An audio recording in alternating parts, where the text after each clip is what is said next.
into a Muslim family. My parents were leaders in the mosque, and I met these two Christians at my grad school. We just realized, okay, we definitely are both very strong in our faiths, but we can't both be right. We can both be wrong. Like logically in my mind, it's like, okay, we can both be wrong about Jesus for sure, but we can't both be right. So we sort of resolved that we wanted to figure out what truth is. And secretly, I wanted to convert him massively. I totally wanted to convert him to Islam, because anytime I would debate anybody about, religion, I would always win. And so he gave me a Bible, I gave him a Quran, and we started to just sort of do our own research. And I would come with my bullet points and he would come with his. And truth be told, since I was an American Muslim being surrounded by non-Muslims, of course, I knew exactly what I believed, why, and had all the arguments. Even though I had felt that I had succeeded in showing him that Christianity was flawed and that Islam was true, I didn't have that satisfaction. I wanted some sort of proof for the first time in my life. And so I just continued to pray.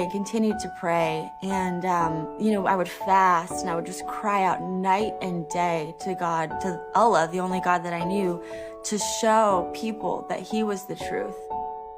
I started to just really have a lot of torment. I just thought maybe I was going crazy for the first time. But it was like I couldn't think anymore.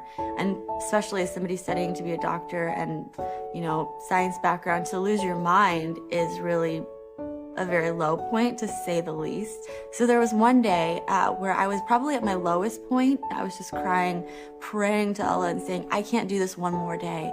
And that same day, I got a text message from my friend. He had been praying for me all along, and his church actually had been praying too down south. And his pastor actually had brought or had typed up bullet points from the book by Lee Strobel called The Case for Christ. And so because I was at such a low point at that point, I was like, I'll read anything. Why not?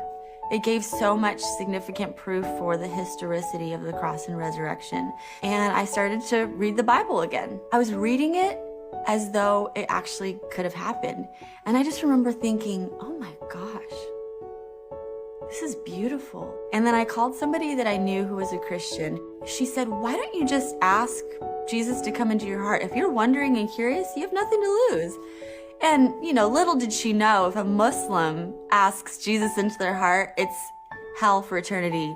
No coming back. You cannot come back from that. So I just looked up at the heavens and I said, Allah, I don't know who you are. Allah, I don't know what's real. Whoever you are, though, I want to give my life to you. If you're Jesus, you can come into my heart. The next morning I woke up and all the torment was gone.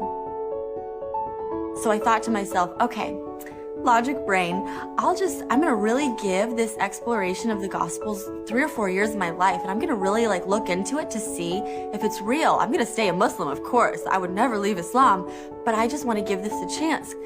And so I just basically went to church that Sunday, and some signs had happened that week, all pointing to Jesus. And that Sunday morning, the pastor was preaching and people were raising their hands, and I just kind of sat through it.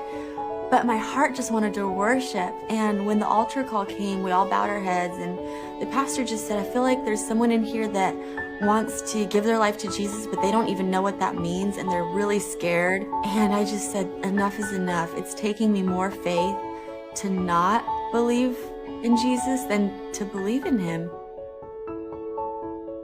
He's my first experience with love.